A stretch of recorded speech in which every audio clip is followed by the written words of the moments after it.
जय माता दी दोस्तों, राधे राधे। आप सभी को भाई दूज की ढेर सारी शुभकामनाएं। दिवाली के 5वें और आखिरी दिन भाई दूज का पर्व बड़े ही धूमधाम से मनाई जाती है। इसमें अपने बहन भाइयों को तिलक करके ये पर्व बड़े ही उल्लास के साथ मनाती है।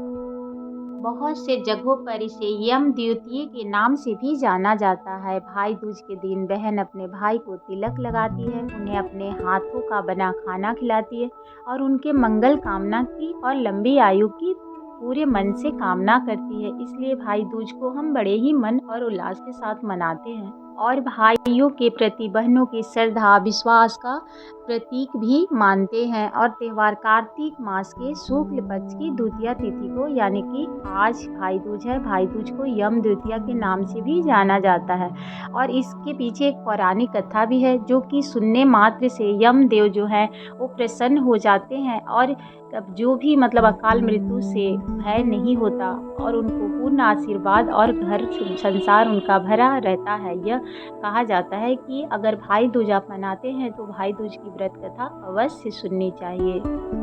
भाई दूज के दिन बहनें अपने भाई को तिलक लगाकर और उपहार देकर उनकी लंबी आयु के लिए कामना करती है। बदले में भाई अपनी बहन की रक्षा का वचन देता है। इस दिन भाई अपनी बहन के घर भोजन करना विशेष रूप से शुभ होता है। ये समझिए, इस पर्व को आज ही यम द्वितीया के नाम से भी जाना जाता है। इस दिन चावलों को पीसकर एक लेप भाइयों के हाथों में लगाया जाता है। साथ ही कुछ स्थानों में भाई के हाथों में सिंदूर लगाने की भी परंपरा है। तो इस प्रकार से भाई दूज मनाई जाती है। इसके पीछे एक छोटी सी पौराणिक कथा भी है। तो श्री कृष्ण और सुभद्रा की समझिए अनोखी कहानी है। भाई दूज के इस त्यौहार से संबंधित एक अन्य पौराणिक कथा के अनुसार भगवान श्री कृष्ण नरकासुर का वध करके भाई दूज के दिन ही वापस लौट कर आए थे। ऐसे में उनकी बहन सुभद्रा ने अपने भाई का स्वागत फल फूल मिठाई और दियों के जला कर किया था। जिसके अलावा सुभद्रा ने अपने भाई श्री कृष्ण को तिलक करके उनकी दीर्घायु की कामना भी की थी। इसके बाद पौराणिक मान्यता के अनुसार यमुना ने इसी दिन अपने भाई यमराज की लंबी आयु के लिए व्रत किया था और उन्हें अन्नकूट का भोजन खिलाया था। कथा के अनुसार यम देवता ने अपनी बहन को इसी दिन दर्शन दिए थे। यम की बहन यमुना अपने भाई से मिलने के लिए अत्यंत व्याकुल थी। अपने भाई के दर्शन कर यमुना बेहद प्रसन्न हुई। यमुना ने प्रसन्न होकर अपने भाई की बहुत आवभगत की और तरह तरह के पकवान बना के उन्हें खिलाए थे। इससे यम ने प्रसन्न होकर उन्हें वरदान दिया कि इस दिन अगर भाई बहन दोनों एक साथ यमुना नदी में स्नान करेंगे तो उन्हें मुक्ति प्राप्त होगी। इसी कारण से इस नदी का भाई बहन के नाम से स्नान करने का बड़ा ही महत्व माना जाने लगा। इसके अलावा यम ने यमुना से अपने भाई बनने का वचन लिया कि आज के दिन हर भाई को अपनी बहन के घर जाना चाहिए। तभी से भाई दूज मनाने की प्रथा चली आ रही है। अगर कोई भी भाई अपने घर बहन के घर जाकर तिलक कराता है और उनके घर में भोजन करता है तो उसे सुख समृद्धि के साथ साथ लंबी आयु की भी आशीर्वाद यम से मिल जाती है। अकाल मृत्यु का भय नहीं रहता।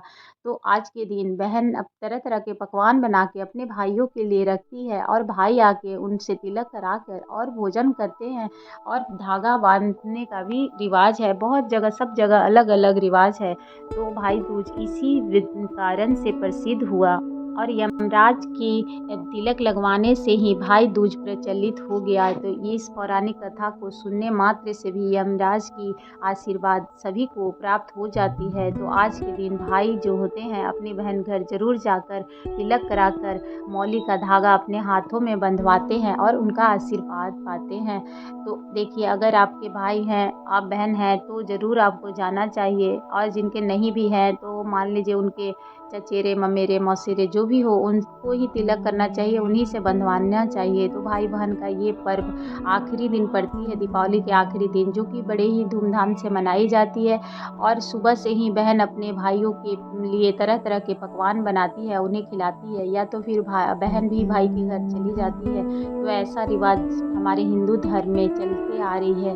तो यमराज को आज प्रसन्न करने के लिए बहन को भाई बहन दोनों को चाहिए कि आज 4 मुखी दिया अपने मतलब शाम को समय दीपदान करें। मतलब अपने दरवाजे के बाहर यमराज की कामना करके अपने घर की पूरे ये मतलब समझिए जे आशीर्वाद लेना चाहिए जे यमराज देव आपके घर पे प्रसन्न रहे। ऐसे करने से पूरे घर में अकाल मृत्यु का भय नहीं होता, इसीलिए आज यम द्वितीया भी मनाया जाता है। तो आप एक 4 मुखी दिया ज़रूर जलाएँ अपने दरवाजे पर और यमराज देव से आशीर्वाद प्राप्त करें। अगर आपको हमारी जानकारी अच्छी लगी हो तो एक लाइक एंड सब्सक्राइब ज़रूर करिएगा। धन्यवाद। जय माता दी। आप सभी का दिन मंगलमय हो।